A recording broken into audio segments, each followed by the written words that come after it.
Thank you for joining me today, taking time out of your Sure. schedule. I just wanted to pick your brain on a few things, and get your insight on the film industry. How did you get started in the film industry? I got started 12 years ago, working on a short film that I don't think it ever made its way to release, but it was basically a friend of mine was composing music for that project. I was working mostly in like the music industry at the time, Uh, but I was looking to make a change. So a friend of mine that was composing for that film invited me to just come check out the project. And I basically worked as a free PA on that show.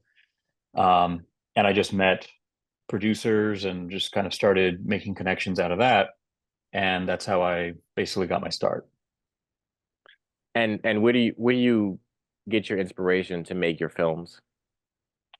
It's kind of a matter of practicality, a matter of, what makes sense, what ideas are kind of in the ether, and what seems like it's going to be a realistic, viable course of action. I don't want to try to pursue something that's not going to be doable, right? You might have a lot of ideas, a lot of lofty ambitions, but if that's not squared with what's practical or what's realistic, then there's no point in really pursuing it necessarily. You know what I mean? Right, right. So that's kind of a two-part question. What do you enjoy most about your work, and what do you enjoy the least?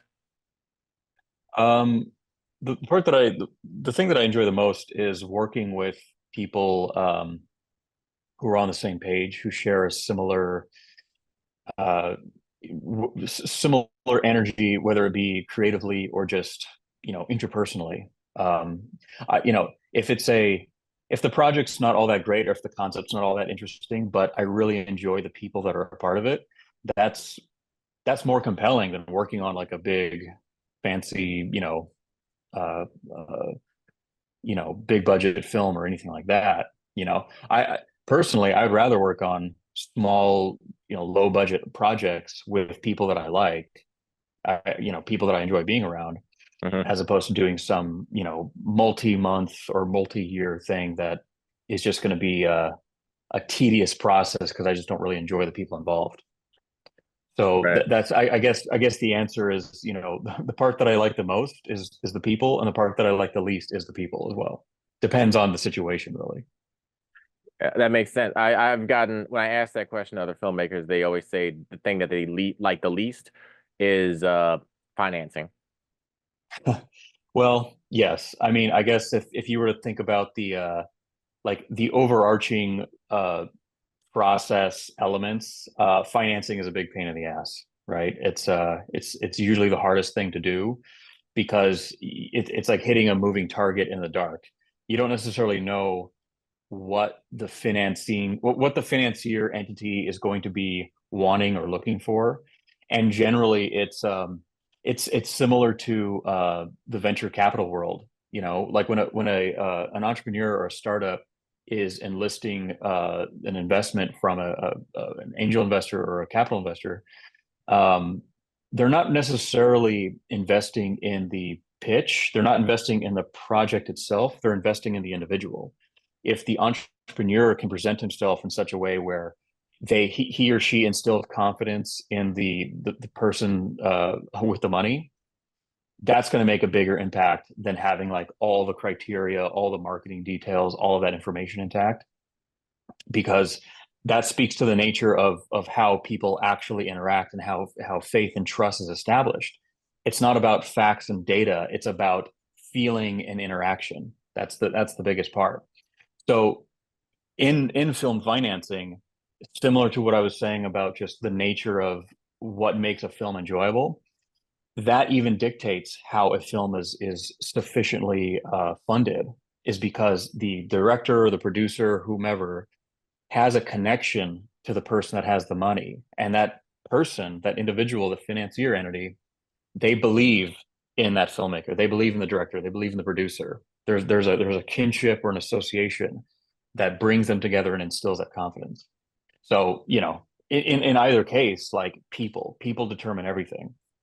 Right. I've definitely heard it from a mentor of mine. He told me that the key to success isn't through IQ, it's through EQ.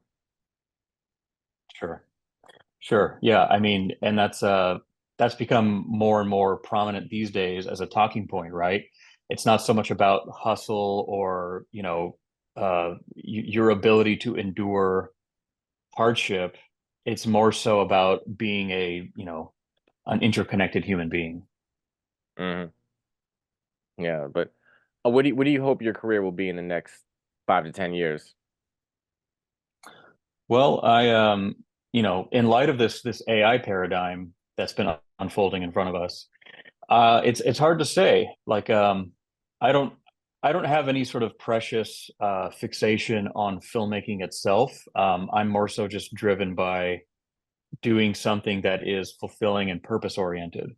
So, in the next 5 years, let's say filmmaking shifts to a degree that's unrecognizable to what it is today. We'll all have to adapt, right? Hmm. From the indie guys to the studio guys. And for me personally, as long as I'm still working with people that I enjoy being around, then I'm doing well, you know. So in 5 years, as long as I still have a network of people that I want to be around, that I want to work with, whatever it is that we're doing in that paradigm, that's all that I care about. Fair enough. And what makes you stand out in this industry? You know, um, not to sound redundant or anything, but it's just personal connections. It's just kind of the people that I know that I can call upon to help manifest a project, especially if it's on a short turnaround or a challenging budget. Having the people that I know around that can get the job done effectively, efficiently, um, at a certain level of quality, that's kind of what I bring to the table. And I mean, there's nothing specifically unique about that, but every individual has their own kind of ecosystem that they're a part of. And however they best organize resources within that ecosystem, that's kind of the value that they present to the wider system at large. Okay. And one last question. Do you have any advice for other up and coming filmmakers? Um, I guess my biggest piece of advice would be to not commit or not be so rigid in the thinking or in um, the the assumption or impression of how things should be outside of what is instinctively correct or what feels viscerally compelling to the individual.